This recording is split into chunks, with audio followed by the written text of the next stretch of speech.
शिक्षणाचं माहेरघर पुण्याला काळीमा फासणारी घटना घडलीय। पुण्यात जन्मदात्या बापाकडूनच मुलीवर अत्याचार करण्यात आल्याची माहिती आहे। वडीलच 11 वर्षीय मुलीवर लैंगिक अत्याचार करत होते। शाळेतील गुड टच बॅड टच उपक्रमातून ही संपूर्ण धक्कादायक घटना उघडकीस आली आहे। शिक्षकांच्या तक्रारीनंतर वारजे माळवाडी पोलिसात गुन्हा दाखल करण्यात आलाय। दिवसभरातील पुण्यात अत्याचाराची ही दुसरी धक्कादायक घटना आता समोर आली आहे।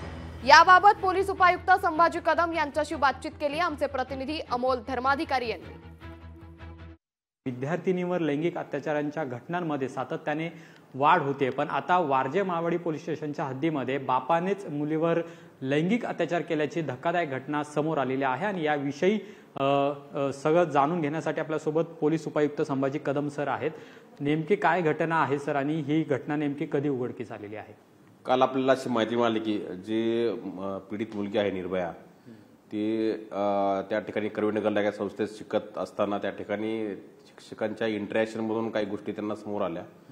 त्यावेळेस अजून चौकशी केली असता पोलिसांनी याच्यामध्ये असं निष्पन्न झालं की यातली जी निर्भया आहे पीडित मुलगी, तिच्या वडिलांनी तिच्यावरती तो अतिप्रसंग करण्याचा प्रयत्न केलेला आहे। त्याला ही 5वी त्याची मुलगी आहे, म्हणजे सगळ्यात मोठी ही मुलगी आहे।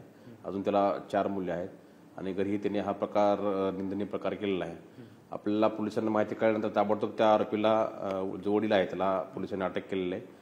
बाकी तपास एक अधिकाऱ्याकडे देऊन जी पीडित मुलगी आहे बाकी तिचे पुढचे सगळे मेडिकल्स आणि स्टेटमेंट्स वगैरे घ्यायचं काम सुरू आहे। CWC पुढे त्या मुलीला आम्ही हजर करत आहोत आणि पुढचा जो तपास आहे तो सगळा सिन्सिअर अधिकाऱ्यांनी चांगल्या अधिकाऱ्यांकडून तो पुढचा तपास सुरू आहे आमचा। आरोपीला आता अटक केलेली आहे आणि 4 दिवसांची पोलीस कोठडी सुद्धा दिलेली आहे। पण अशा पद्धतीच्या घटना पुणे शहरामध्ये सातत्याने घडतात आणि त्यामुळे पुणे शहराचं नाव हे सुद्धा सध्या बदनाम होताना पाहायला मिळते।